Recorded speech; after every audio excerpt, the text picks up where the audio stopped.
En la era digital hay una gran cantidad de interesantes oportunidades de expresarse en línea. Es importante que los estudiantes comprendan cómo ser buenos ciudadanos digitales, manteniendo su presencia en línea positiva y mantenerse alejado de comportamiento riesgoso o dañino en línea. Vamos a aprender un poco más sobre la ciudadanía digital y la seguridad en línea en los próximos videos.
There's an old quote, the more things change, the more they stay the same. A French journalist said that way back in the 1800s.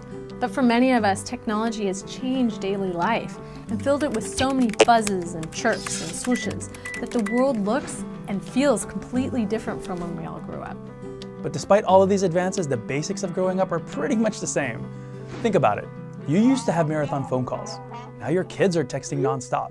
You used to spend hours obsessing over the perfect mixtape. Now your kids are creating these crazy video mashups. You cut pictures from magazines to make collages. Now they just pin their favorite styles to boards online. And while you had your ways to keep notes secret, kids today have other ways to make messages disappear. Whether then or now, all kids, especially adolescents, need to assert their independence and explore their own sense of identity as part of their childhood development. Naturally, this often involves risk-taking and looking for peer validation. As parents, though, it's always tough to see our kids ignoring consequences or putting so much of their value onto their peers' feedback. But actually, it's a normal part of their development. Kids need the opportunity to cultivate their emotional, social, and intellectual skills. And to do so, they need to create and explore and experiment and have the supported space to ask the questions about the world around them. The catch is that they're doing all of this while their frontal lobe, the part of the brain that controls emotions and impulses, is still developing. That's why it's important to talk to your kids about the challenges as well as the opportunities that today's digital landscape offers, because their brains are still being wired. And in a world of digital devices where the outlets are immediate, wide-reaching, and 24/7, the stakes are definitely higher. First, they need to understand that just about everything online is public. Friends of friends can learn about what you had for breakfast. It's searchable. Have you ever Googled your name or your kid's name? It's replicable and shareable. We live in a copy-paste culture where things can literally go viral overnight. It's persistent. Once you click, it's out there, out of your control, and it's almost impossible to track where it's gone. It's sometimes anonymous. While anonymity does allow for healthy exploration, it also can lead to what's called the disinhibition effect, meaning that kids might say or do something that they wouldn't necessarily do offline. And they need to understand that every post, share, or comment creates what we call a digital footprint, which can impact their reputation tomorrow or further down the road.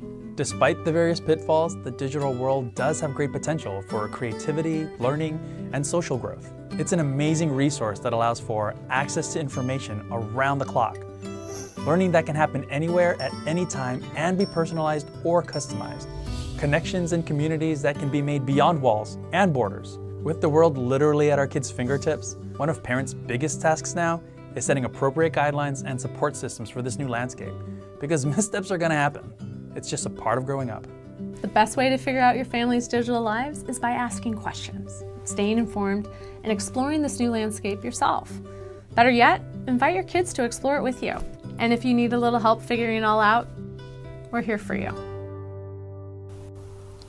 Mantener a los estudiantes seguros en línea es muy importante y es una responsabilidad compartida entre la escuela, los padres y el estudiante. Para ayudar a los estudiantes y padres a entender mejor los peligros que existen en línea, las posibles consecuencias de las interacciones sociales en línea y lo que los padres y los estudiantes pueden hacer para asegurar que el estudiante tenga experiencias positivas y productivas en línea, estamos proporcionando material de lectura de la Comisión Federal de Comercio. Después de leer esta información, los padres y los estudiantes deben tener un diálogo permanente sobre la seguridad en línea y lo que cada uno de ellos pueden hacer para asegurar que el estudiante permanezca seguro en línea.